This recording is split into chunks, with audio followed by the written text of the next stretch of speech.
Hello everyone. आजकल market में यही सब्जियां मिल रही हैं और समझ में नहीं आ रहा है कि अब इनको बार बार किस तरीके से बनाएं जिसके साथ कि सबको पसंद आए। तो चलो फिर मैंने आज एक बॉल के बीच में डाल दिया पानी। पानी के बीच में एक बड़ा चम्मच डाल दिया हल्दी का और नमक का।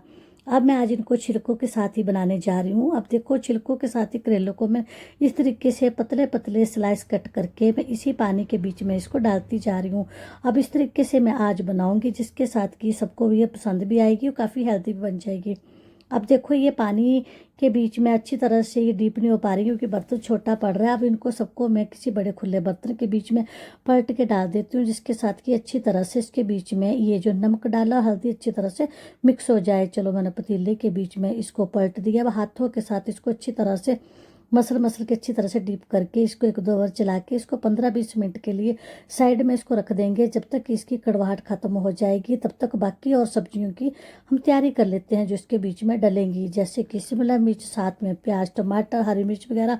अब सबको इसको भी बारीक बारीक ही कट करके मैंने डालना है। अब शिमला मिर्च बड़े साइज में, इसलिए इसको थोड़ा सा गोल में तो नहीं काट पा रही हूँ, लेकिन लंबे लंबे छोटे छोटे तरीके से स्लाइस की तरह इस तरीके से देखो मैंने काट लिए। साथ में टमाटर भी इस तरीके से मैंने बारीक बारीक काट करके रख लिया। उसके साथ में बाकी प्याज, हरी मिर्च वगैरह सबको मैंने अब एक सेम मात्रा में कट करके रख लिया। और उसके बाद अब ये जो करेले 15-20 मिनट के लिए जो मैंने पानी के बीच में रखे हुए हैं, इनको भी बीच बीच में देखते रहना, चेक करते रहना है कि इसको अच्छी तरह से इसके बीच की कड़वाहट खत्म हो जाए। अच्छी तरह से डीप होना चाहिए सारे के सारे पानी के बीच में। खुले किसी बर्तन में डालकर इसको अच्छी तरह से डिप करके रख देना है 15-20 मिनट के लिए।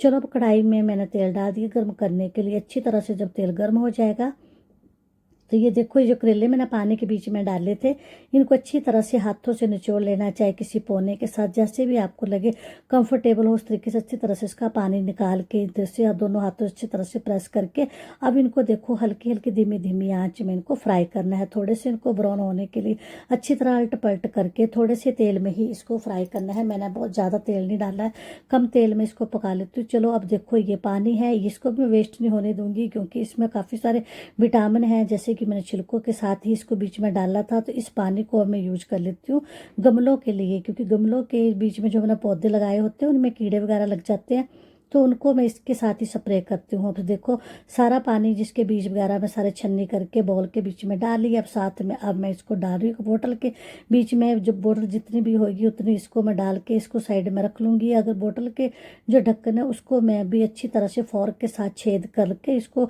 अच्छी तरह से इसको तैयार कर लूँगी कि जब मैं इसको छिड़काव करूंगी तो सारे के सारे ऊपर अच्छी तरह से इसका छिड़काव हो जाए। अगर हम इसको इसके इस तरीके से ढक्कन ना बनाएंगे तो ये अच्छी तरह से पत्तों पत्तों में अच्छी तरह से हम छिड़काव नहीं कर पाएंगे। अब देखो, मैंने ये तैयार कर लिया है बोतल के ढक्कन को छेद करने के बाद। चलो, अब ये तैयार होगी गमले के लिए भी खुराक और बढ़िया सी दवाई कीड़ों के लिए। और उसके बाद में अब अच्छी तरह से जो करेले फ्राई हो चुके हैं, जिनका देखो कलर चेंज हो गया, अब इनको मैं बॉल के बीच में निकाल के रख रही हूँ। उसके बाद जो इसका जो तेल है, अगर ज़्यादा है तो निकाल लेना है। अगर इस थोड़े से तेल के बीच में हम इसके बीच में मसाला बाकी भूनेंगे। अब देखो, इस तेल के बीच में मैं मसाला भून रही हूँ, साबुत जीरा, साथ में ये देखो धनिया पाउडर डाल दिया। और सबसे मेन बात है, इसके बीच में मीठी सौंफ जरूर डालनी है। हल्दी पाउडर डालने के बाद मैंने 2 बड़े चम्मच डाल दिए मीठी सौंफ की। थोड़ी सी लाल देगी मिर्च, नमक मैंने कम रखा क्योंकि नमक मैंने पहले भी डाला हुआ था करेलों को जब मैंने पानी के बीच में रखा था डिप करके। अब इस सारे के सारे मसाले को अच्छी तरह पकने के बाद इसके बीच में मैंने डाल दी कटी हुई शिमला मिर्च, प्याज और टमाटर। इनको अच्छी तरह से पकाना है, ढक्कन देख के थोड़ा स्टीम करके। इसको जब अच्छी तरह से ये गल जाएंगी और इसका सारा पानी सूख जाएगा इस तरीके से, देखो बिल्कुल ड्राई हो चुकी है। और उसके बीच में अब हम मिला देंगे फ्राई करे हुए करेले, जो मैंने देखो छिलकों के साथ ही फ्राई करे हैं, छोटे छोटे स्लाइस करके काटे इस तरीके से। बहुत ही क्रिस्पी, बहुत टेस्टी बनती है। अब अच्छी तरह से इसको सारे मसाले को सब अच्छी तरह से मिक्स कर देना। सबसे मेन बात है कि इसके बीच में अगर आप चाहो तो नींबू भी डाल सकते हैं, लेकिन मैं इसके बीच में 2 चम्मच डाल रही हूँ आमचूर पाउडर के। आमचूर पाउडर डालने के बाद इसको दोबारा से अच्छी तरह से सारी सब्जी को मिक्स करके अल्ट पलट करके अच्छी तरह से इसको मिक्स कर लेना, सारे मसाले और आमचूर पाउडर को। देखो कितनी अच्छी तरह से ड्राई ड्राई बन चुकी है। चलो, अब मैं इसके साथ रायते की तैयारी कर लेती हूँ। एक खीरे के साथ मैं रायता तैयार कर इसको कद्दूकस कर लिया है। उसके बीच में अब एक बॉल मैंने जो रखा हुआ है दही का, बिल्कुल गाढ़ा है दही, इसको थोड़ा सा पानी मिला के इसके बीच में मैं इसको डाल देती हूँ। साथ में एक मसाला मैंने तैयार करा हुआ है जो कि मैं इसके बीच में डाल लूँगी। पहले दही डाल लेती हूँ, दही डालने के बाद मैं जो इस बीच में पुदीना जो सुखा के रखा था, साथ में काली मिर्च वगैरह, इसका सारे का सारा जो मैंने मसाला तैयार कर रखा हुआ रायते के लिए वो इसके बीच में डाल दूंगी। थोड़ा सा पानी डाल के इसको पतला कर लेती हूँ।